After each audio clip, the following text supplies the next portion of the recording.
ನಿಮ್ಮ ಮನೆಗಳನ್ನ ಸಿಮೆಂಟು ಇಟ್ಕೆಯಿಂದ ಕಟ್ಟೋ ಬದಲು ಈ ಮಡ್ ಇಂಟರ್ಲಾಕಿಂಗ್ ಬ್ಲಾಕ್ಸ್ ನ ಯೂಸ್ ಮಾಡಿ ನಿಮ್ಮ ಮನೆಗಳನ್ನ ಕಟ್ಟಿದ್ರೆ ಸಿಮೆಂಟು ಮರಳು ಇಟ್ಕೆಗೆ ಖರ್ಚು ಮಾಡೋ ಕಾಸು ಉಳಿಯುತ್ತೆ. ಓವರ್ ಆಲ್ ಕಾಸ್ಟ್ ಮೇಲೆ 25ರಿಂದ 30% ಉಳಿಸಬಹುದು. ಹಾಗೆ ಸುತ್ತಿಗೆಯಿಂದ ಗೋಡೆ ಹೊಡೆದ್ರು ಗೋಡೆ ಒಂಚೂರು ಅಳ್ಳಾಡಲ್ಲ. ಹಾಗೆ ಲಾರಿನೇ ತಗೊಂಡು ಈ ಇಂಟರ್ಲಾಕಿಂಗ್ ಬ್ಲಾಕ್ಸ್ ಮೇಲೆ ಹಚ್ಚಿದ್ರು ಬ್ಲಾಕ್ಸ್ ಒಂಚೂರು ಬ್ರೇಕ್ ಆಗಲ್ಲ, ಅಷ್ಟು ಸ್ಟ್ರೆಂತ್ ಆಗಿದೆ. ಕೇರಳದಲ್ಲಿ ತುಂಬಾನೇ ಮನೆಗಳನ್ನ ಈ ಇಂಟರ್ಲಾಕಿಂಗ್ ಬ್ಲಾಕ್ಸ್ ಯೂಸ್ ಮಾಡಿ ಕಟ್ತಾರೆ. ಯಾಕೆ ಅಂದ್ರೆ ಈ ಮಡ್ ಇಂಟರ್ಲಾಕಿಂಗ್ ಬ್ಲಾಕ್ಸ್ ನ ಯೂಸ್ ಮಾಡೋದ್ರಿಂದ ಬೇಸಿಗೆಗಾಲದಲ್ಲಿ ಮನೆ ಒಳಗಡೆ ತುಂಬಾನೇ ಕೂಲ್ ಆಗಿರುತ್ತೆ, ಹಾಗೆ ಚಳಿಗಾಲದಲ್ಲಿ ಮನೆ ಒಳಗಡೆ ಬೆಚ್ಚಗಿರುತ್ತೆ. ಆದ್ರೆ ನಮ್ಮ ಕರ್ನಾಟಕದಲ್ಲಿ ಇಂಟರ್ಲಾಕಿಂಗ್ ಬ್ಲಾಕ್ಸ್ ನ ಇವಾಗ ಜಾಸ್ತಿ ಯೂಸ್ ಮಾಡ್ತಾ ಇದಾರೆ. ಇಂಟರ್ಲಾಕಿಂಗ್ ಬ್ಲಾಕ್ಸ್ ನ ನಮ್ಮ ಕರ್ನಾಟಕದಲ್ಲಿ ಹೋಮ್ ಸ್ಟೇ, ವಿಲ್ಲಾಗಳು ಹಾಗೆ ರೆಸಾರ್ಟ್ ಗಳನ್ನ ಕಟ್ಟಕ್ಕೆ ತುಂಬಾನೇ ಯೂಸ್ ಮಾಡಿದ್ದಾರೆ. ನಾನ್ ರೀಸೆಂಟ್ ಆಗಿ ಬೆಂಗಳೂರು ಮಲ್ಸಾಂದ್ರ ಹತ್ರ ಲೊಕೇಟ್ ಆಗಿರೋ ಶ್ರೀ ಬನಶಂಕರಮ್ಮ ಇಂಟರ್ಲಾಕಿಂಗ್ ಬ್ಲಾಕ್ಸ್ ಕಂಪನಿನ ವಿಸಿಟ್ ಮಾಡಿದ್ದೆ. ನಿಮ್ಗೆ 2 ಟೈಪ್ ಅಲ್ಲಿ ಇಂಟರ್ಲಾಕಿಂಗ್ ಬ್ಲಾಕ್ ಸಿಗುತ್ತೆ.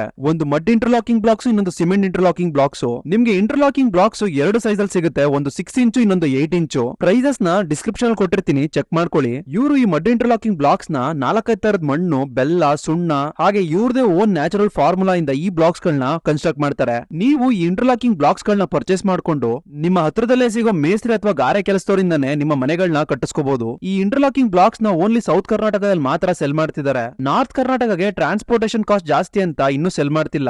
ನೀವು ಇವ್ರ ಹತ್ರ ಇಂಟರ್ಲಾಕಿಂಗ್ ಬ್ಲಾಕ್ಸ್ ಗಳನ್ನ ಪರ್ಚೇಸ್ ಮಾಡ್ಕೊಂಡು ಇವರ ಮ್ಯಾನ್ ಪವರ್ ಇಂದ ನಿಮ್ಮ ಮನೆಗಳನ್ನ ಕಟ್ಟಿಸ್ಕೋಬೇಕು ಅಂತ ಇಂಟ್ರೆಸ್ಟ್ ಇದ್ರೆ ನೀವು 1 ತಿಂಗಳು ವೇಟ್ ಮಾಡಬೇಕಾಗುತ್ತೆ. ಇವರ ಕಾಂಟ್ಯಾಕ್ಟ್ ನಂಬರ್, ಅಡ್ರೆಸ್ ನೆಲ್ಲ ವಿಡಿಯೋ ಡಿಸ್ಕ್ರಿಪ್ಷನ್ ಕೊಟ್ಟಿದ್ದೀನಿ, ಚೆಕ್ ಮಾಡ್ಕೊಳ್ಳಿ.